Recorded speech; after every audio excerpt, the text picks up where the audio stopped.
Hi, my name is Erica Raggett. I am the founder and executive director of A Second Cup.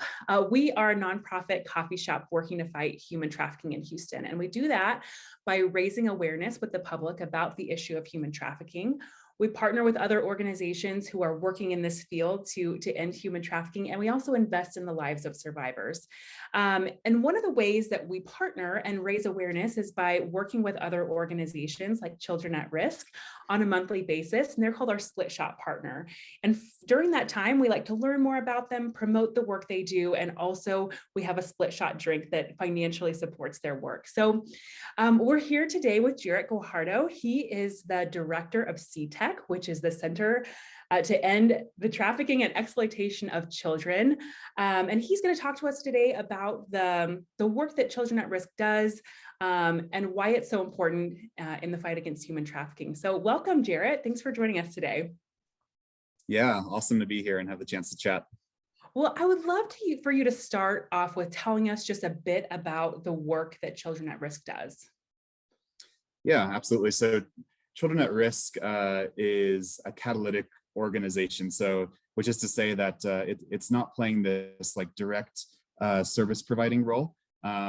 It's working, through research, policy analysis, education, collaboration, and advocacy to improve the quality of children's lives. And what that means to me is that is empowering all of the range of stakeholders that we work with through evidence, to improve what they do, whether that's whether those are the service providers on the front lines, or law enforcement, or local and state authorities, to really take the evidence-informed action that best represents children's interests.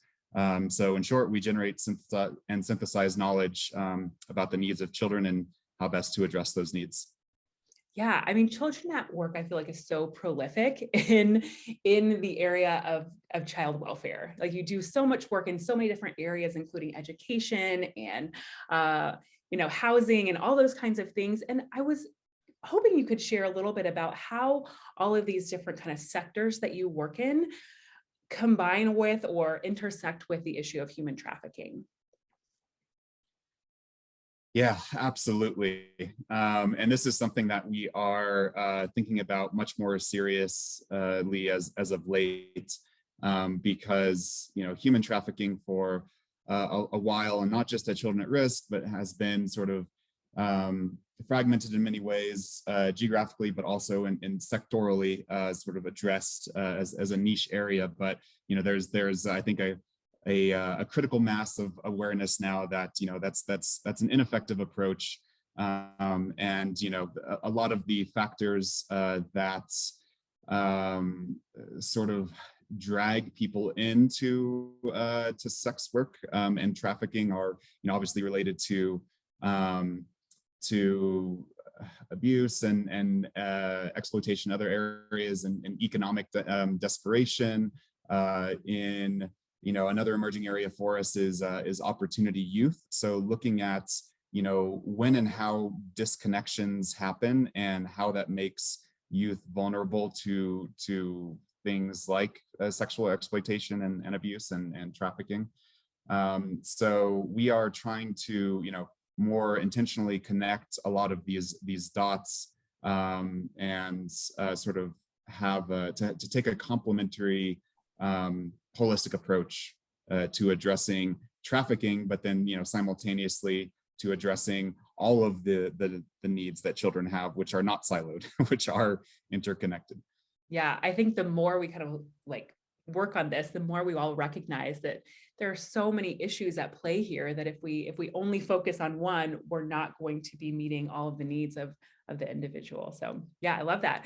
So I would love to hear a little bit more about the Center to End Trafficking and Exploitation of Children. If you could share a little bit more about what you do specifically, yeah, that'd be great. Yes, and I'd just by preamble, I'd be remiss not to acknowledge the amazing work that has come before me.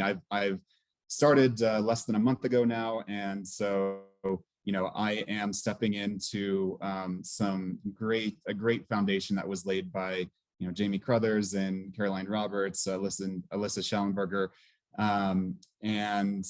So what they have built and what we're continuing is, sort of a center that conducts research both on like trafficking trends and best practices, as well as legal research.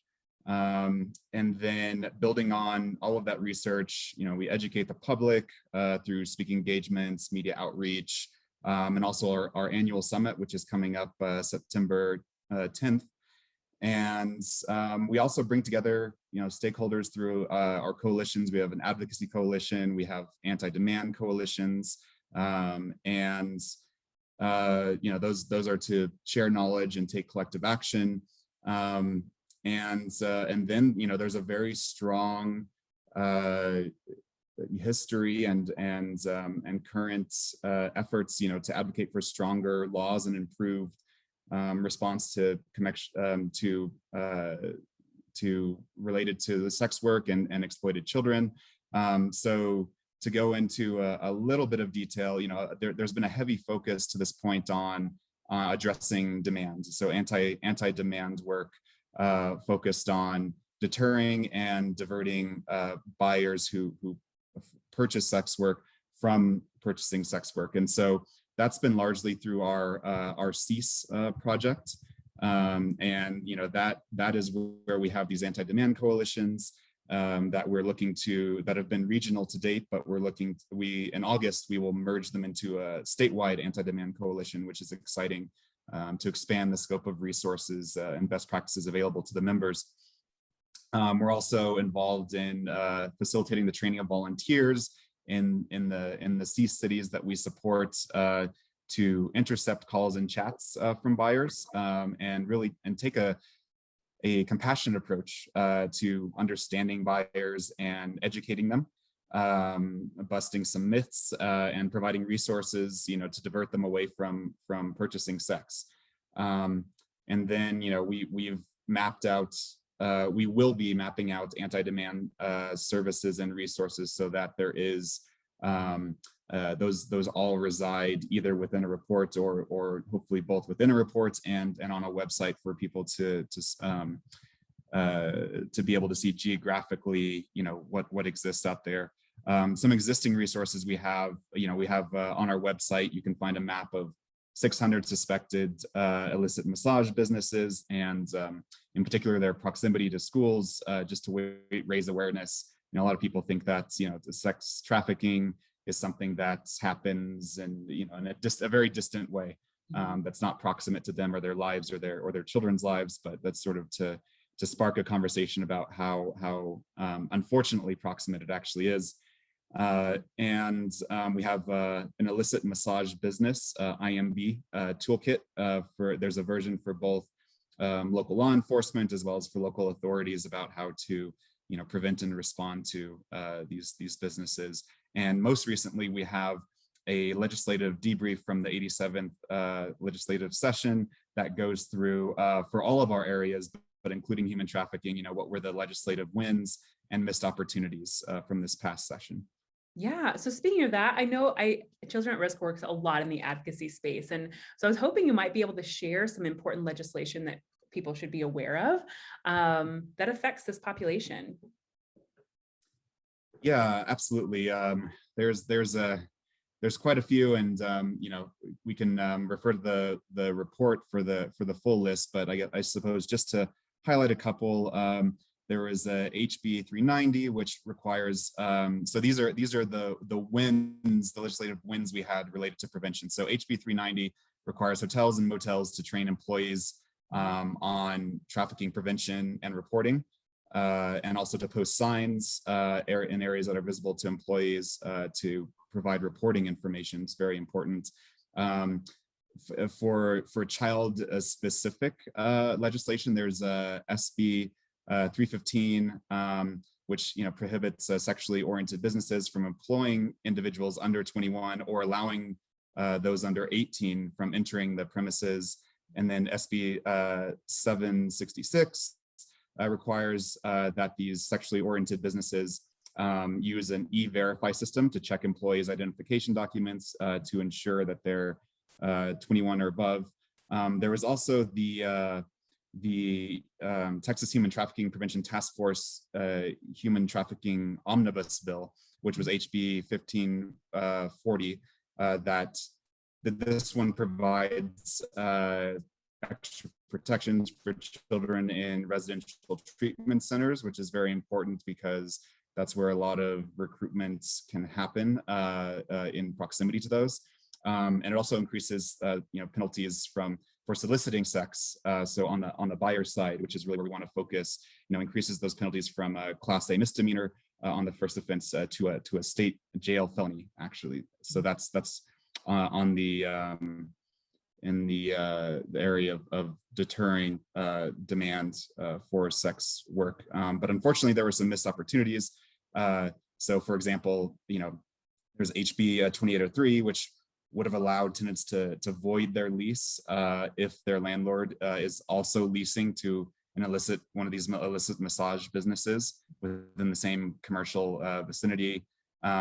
And another unfortunate missed opportunity was SB 1109, which would have required schools to educate students on dating violence and other forms of abuse. So those are just a few examples of both the wins and missed opportunities. We hope to circle back to the missed opportunities, and we're already planning for the next session, and always open to to talking to stakeholders about legislative needs and gaps.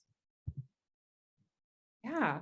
So what are some practical ways that people can be involved in supporting your work? And I would love to mention that when the next session comes around, is there a way for people to kind of engage in that process and encourage their elected officials to vote for the things that help to fight human trafficking, the missed opportunities, if you will? Yeah.